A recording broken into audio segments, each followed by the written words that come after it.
صلی اللہ علی محمد۔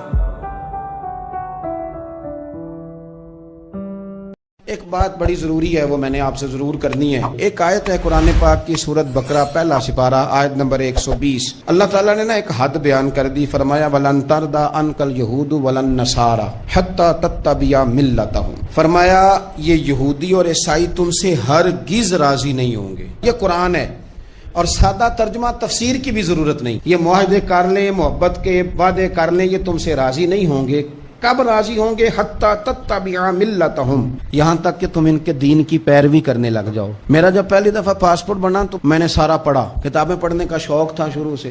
اس کے ہر صفحے پہ لکھا ہے کہ سوائے اسرائیل کے، یعنی آپ پوری دنیا میں یہ سبز ہلالی پاسپورٹ لے کے جا سکتے ہیں، خبردار اسرائیل آپ یہ پاسپورٹ لے کے نہیں جا سکتے۔ یعنی اتنی نفرت کسی ملک سے کہ اس پر لکھ کے چھاپ دیا ہر صفحے پر کہ یہ پاسپورٹ سوائے اسرائیل کے ہر ملک کے لیے کارآمد ہے۔ میرا سوال ہے عرب کے ان لیڈروں سے جنہوں نے اسرائیل کے ساتھ معاہدہ کیا، مجھے بتاؤ تمہیں فلسطین کی بیٹیاں بھول گئی نا ساری کی ساری؟ تمہیں وہ ماں بھول گئی نا جو مسجد اقصیٰ کے دروازے پہ کھڑی ہو کے چیخیں مارتی تھی اور کہتی تھی کوئی علی کو خبر کرو کہ میری بچیاں قید میں ہیں؟ وہ بھول گئی؟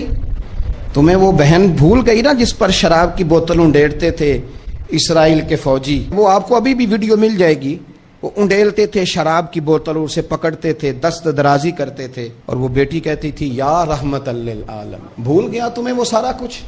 تم نے 1 منٹ لگایا اور تم معاہدہ کس سے کروا رہے ہو؟ امریکہ کے صدر سے؟ اتنا ظلم کیا تم نے، اتنا قاتل کے ساتھ معاہدہ؟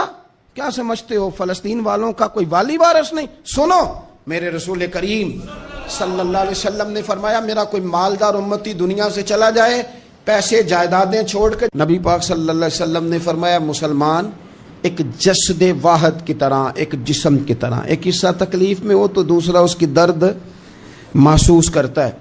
انسان کے وجود کے اندر سب سے قیمتی اس کا دماغ ہوتا ہے، اسی سے سوچتا ہے، اسی سے وہ عمل کرتا ہے، اسی سے منصوبہ بندی کرتا ہے، اسی سے وہ مومن ہوتا ہے، اسی سے معاذ اللہ کافر ہوتا ہے۔ اور وجود کے اندر جس کو درجے کے لحاظ سے بولنے میں بعض اوقات کم درجہ سمجھا جاتا ہے وہ پیر ہوتے ہیں۔ اور تو میری ٹھوکر کے بھی قابل نہیں، میں تجھے جوتے کی نوک پہ، پیر کی نوک پہ بھی نہیں سمجھتا۔ ہم یہ کہتے ہیں محاورتاً کہ تو پیروں کے قابل بھی نہیں، یعنی سب سے اعلیٰ درجہ دماغ کو دیا، دل کو دیا، اور سب سے ہلکا درجہ پاؤں کو دیا۔ لیکن مجھے بتلائیے گا اگر کبھی پاؤں کی سب سے چھوٹی انگلی، چھنگلیا، چیچی، اس پہ اگر کبھی زخم لگ جائے تو جسم کا سب سے اعلیٰ حصہ دماغ ہے، دماغ نے کبھی یہ کہا ہے کہ چھوڑو یہ تو سب سے نچلا درجہ ہے، نہیں جانا ڈاکٹر کے پاس، اتنا ٹائم کہاں ہے، رہنے دو، چھوٹی سی تو انگلی ہے، خیر ہے؟ ایسا کبھی ہوا ہے؟ دماغ فوراً کہتا ہے کہ باقی کام بعد میں کریں گے، پہلے ڈاکٹر کا پتہ کرو، اس کو مرہم پٹی کراؤ، کیونکہ اسے پتہ ہے کہ اگر یہاں درد رہی تو باقی جسم میں بھی درد رہے گی۔ اور یہ بھی پتہ ہے دماغ کو کہ اگر میں نے یہاں علاج نہ کرایا انگلی کا تو کہیں پیر بھی سارا زخمی نہ ہو جائے، اور اگر پیر کا علاج نہ کرایا تو ٹانگیں اور باقی وجود تک بھی زخم نہ آ جائے۔ لہذا دماغ جلدی فیصلہ کرتا ہے، ٹیسٹ کرانے کا، چیک اپ کرانے کا، دوائی لینے کا، مرہم پٹی کا۔ اور میرے بھائی مسلمان ایک وجود کی طرح ہے۔ یہ تو ہو سکتا ہے کچھ مسلمان ملک غریب ہوں اور کچھ کے پاس تیل کے کنویں ہوں، کچھ کے پاس سونے کے پہاڑ ہوں، یہ تو ہو سکتا ہے کہ بعض اوقات یہ وہ سمجھ لیں کہ ہم اعلیٰ درجے کے ہیں، لیکن یہ یاد رکھیں اگر ایک جسم کی طرح ہیں، سوچتے ہیں اور ہیں، کیونکہ نبی پاک نے فرمایا ہے، اگر اس طرح سوچتے ہیں تو پھر میرا خیال ہے کہ جس طرح تیل کے کنویں والے کو اپنی درد ہوتی ہے نا، سونے کے پہاڑوں والے ملک کو جس طرح اپنی درد ہوتی ہے نا، اس طرح اسے کسی کو بیکارت کی نظر سے دیکھنا نہیں چاہیے، چونکہ جسد واحد ہے۔ اور جسد واحد میں اگر کوئی درجہ بڑا بھی رکھتا ہو کہ جناب ہمارے پاس ایک بڑی جگہ ہے، متبرک جگہ ہے، ہم بڑے ہیں، تو آپ بڑے ہیں، لیکن بڑا دماغی یہ فیصلہ کرتا ہے کہ بھائی وہ چھوٹا سا پیر کا حصہ زخمی ہے، جلدی کرو علاج کراؤ، لیکن بڑے دماغ والا کہے کہ میرا گھر تو محفوظ ہے۔ معراج کی بات کرنے کا تو اب وقت آیا ہے، اس لیے کہ معراج کا سارا واقعہ تو مسجد اقصیٰ کے گرد گھومتا ہے۔ سبحان الذی اسریٰ بعبدہ لیلا من المسجد الحرام الی المسجد اقصی، حضور نے معراج کی رات مسجد اقصی میں نماز پڑھائی تھی، اور ایک بار پھر سے طیبہ سے فلسطین میں آ، راستہ دیکھتی ہے پھر مسجد اقصی تیرا۔ ایک بار حضور گئے تھے مکے سے مسجد اقصی، اور پھر حضور فرماتے ہیں جب میں واپس گیا نا تو کفار نے جو کہ مسجد اقصی دیکھی ہوئی تھی تو مجھ سے پوچھنا شروع کر دیا کہ مسجد اقصی کی کھڑکیاں کتنی ہیں، دروازے کتنے ہیں، پلر کتنے ہیں۔ جب انہوں نے سوال جواب کیے تو حضور فرماتے ہیں کہ رب کریم نے مسجد اقصی کو اٹھا کے میرے سامنے رکھ دیا، میں دیکھتا جاتا تھا، بتاتا جاتا تھا، کہہ لوں بات کر لوں۔ ایک دفعہ حضور مکے سے مسجد اقصی آئے، اور ایک دفعہ مسجد اقصی میرے نبی کی زیارت کے لیے مکے گئی، حضور کی زیارت کے لیے مکہ شریف گئی۔ او میرے نبی تو صرف کسی چیز کی طرف ایک دفعہ دیکھ لیں تو وہاں رحمت کے پھول کھلتے ہیں۔ مسجد اقصی کی طرف منہ کر کے 17 مہینے میرے نبی نے نماز پڑھی ہے۔ مسلمانوں پتہ ہی کوئی نہیں، ہماری خبریں ہی اور ہیں، ہمارا درد ہی اور ہے، ہمیں پتہ ہی نہیں بم کہاں برس رہے ہیں، ہمیں یہ خبر ہی نہیں۔ اور میں اس دور میں تقریریں کر رہا ہوں جہاں سوتوں کو جگانا نہیں پڑتا، جاگتوں کو جگانا پڑتا ہے۔ سیانے لوگوں کو سمجھانا ہمارے ذمہ لگ گیا، کیا کریں؟ اس قوم کو سکھانا پڑتا ہے جسے پتہ سارا ہے، لیکن جان بوجھ کے آنکھیں ہماری بند ہیں۔ یہ مولوی کو بات کرتا تو لوگ کہتے دیکھو مولوی گالی دیتا ہے، لیکن اگر قائد اعظم محمد علی جناح کہے کہ اسرائیل امریکہ کی ناجائز اولاد ہے تو پھر تو تمہیں ہضم کر لینا چاہیے نا، پھر تو لبرل کو بھی ہضم ہونا چاہیے نا کہ قائد اعظم نے کہا ہے، اور اس ناجائز بچے کو تم نے اتنی طاقتیں دے دی کہ وہ مسلمانوں کے قبلہ اول میں نماز پڑھنے والوں کو بھی نہ بخشے۔ کہاں گئی تمہاری وہ انسانی حقوق کی بڑی بڑی تنظیمیں، کدھر گئی؟ اور میرا پاکستانی میڈیا سے بھی سوال ہے، چند دن پہلے سیالکوٹ میں ایک واقعہ ہوا، ناانصافی ہو گئی جی، ناانصافی ہو گئی جی ایک بی بی کے ساتھ، ہر بندے نے شور مچایا، بڑے بڑے طوفان اٹھتے ہیں، کیوں ہوا جی کیوں ہوا؟ تو مسجد اقصی کی توہین ہو گئی تو پھر طوفان کیوں نہیں اٹھا؟ ٹاک شو کیوں نہیں ہوئے؟ بحثیں کیوں نہیں ہوئی؟ میں اس موم بتی مافیا کا کیا کروں؟ ان لبرل لوگوں کا کیا کروں؟ ان کے سپورٹروں ووٹروں کا کیا کروں؟ ان سیاسی جماعتوں کے کارکنوں کو کیا نام دوں کہ جو ان فضول بحثوں میں تو وقت ضائع کرتے ہیں، اور وہ مسجد اقصی جس کے بارے میں میرے نبی پاک صلی اللہ علیہ وسلم سے ایک صحابیہ نے پوچھا تھا، یا رسول اللہ مسجد اقصی میں نماز پڑھنا کتنا کو بہتر ہے باقی نمازوں کے مقابلے میں؟ تو حضور نے فرمایا 1000 گنا بہتر ہے۔ بی بی عرض کرنے لگی سونیا میں جا تو نہیں سکتی، دل بڑا کرتا ہے۔ تو حضور نے فرمایا جا نہیں سکتی تو وہاں تیل ہی بھجوا دے، جس میں حاضری لگوانے کی حضور بات کریں جس مسجد میں۔ اور نبی پاک علیہ السلام نے فرمایا خاص کر کے سفر کرنا ہوا تو 3 مسجدوں کے لیے کرنا، ایک مسجد حرام بیت اللہ کے لیے، ایک مسجد نبوی کے لیے، اور تیسرا مسجد اقصی کے لیے۔ بیت المقدس مسجد اقصی معمولی جگہ نہیں، حضور نے فرمایا 3 سفر کرو تو سمجھنا ہم عبادت کر رہے ہیں۔ کون کون سے؟ فرمایا اگر بیت اللہ جاؤ تو عبادت سمجھ کے جانا، مسجد نبوی کی طرف جاؤ تو عبادت ہے، اور مسجد اقصی کی طرف جاؤ تو یہ بھی عبادت ہے۔ اور فرمایا مسجد اقصی میں جس نے ایک نماز پڑھی اسے 25,000 نمازوں کا ثواب ملے گا۔ اور میرے رسول پاک نے یہ وہ مسجد ہے جس کے ساتھ معراج شریف جڑا ہوا ہے۔ قرآن پاک نے کہا کہ اس مسجد میں سبحان الذی اسری بعبدہ لیلا من المسجد الحرام الی المسجد الاقصی۔ مسلمانوں قرآن کہتا ہے کہ تمہارے معراج کی شان رسول پاک کی مسجد اقصی سے جڑی ہے۔ جس محبوب کو رب معراج کرائے تو مسجد اقصی میں لا کے کرائے۔ وہ جگہ معمولی جگہ ہے، وہ معمولی جگہ ہے مسجد اقصی۔ نبی پاک نے وہاں نبیوں کی امامت کرائی، 17 مہینے اس مسجد کی طرف منہ کر کے تیرے اور میرے رسول نے نمازیں پڑھی۔ چھوٹی جگہ ہے، اور پوری دنیا کا مسلمان اسے چاہیے شرم سے گڑ جائے۔ ایک امریکہ کا صدر بول کے کہتا ہے کہ اسرائیل کو اجازت ہے اسے دارالحکومت بنائے، اور مسلمان حکمران بیان دے رہے ہیں ظالموں لٹیرو